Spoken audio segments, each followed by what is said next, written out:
Փլը չէ ոնց է, պարոն Ռուբինյան։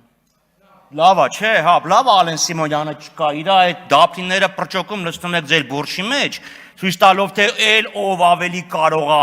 այս ամբիոնը եւ այս երկու լուսափողներն օգտագործել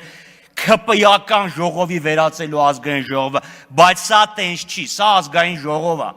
Եվ նախագահողները կոչված են նախագահելու եւ կարգը պահպանելու, այլ ոչ թե իրանց կուսակցության նարատիվներն առաջ տանելու եւ ցինիզմով մրցելու ստեղ։ Ասում եմ, տեսեք, դուք ստեղ ելույթի իրավունք ունեք։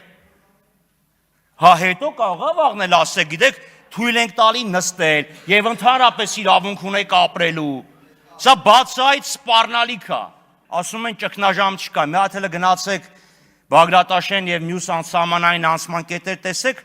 կա ճգնաժամ թե չկա։ Հələ մի հատ բյուջեի նախագիծը կարդացեք, տեսեք, կա ճգնաժամ թե չէ եւ այս իշխանությունները, որոնք խոստացել էին Հայաստանը դարձնել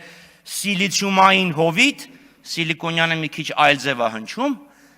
տեսեք ինչի վրա են հույսը դրել։ Հələ մի հատ տեսեք Ադրբեջանի եւ Հայաստանը վերջը հասկացան, միջանցքա կա թե չկա եւ ինչ են թուրքերն արհամարում եւ էլի միջանցքն անում։ Եվ այս պայմաններում իշխանություններին պետք է շոու սարքել։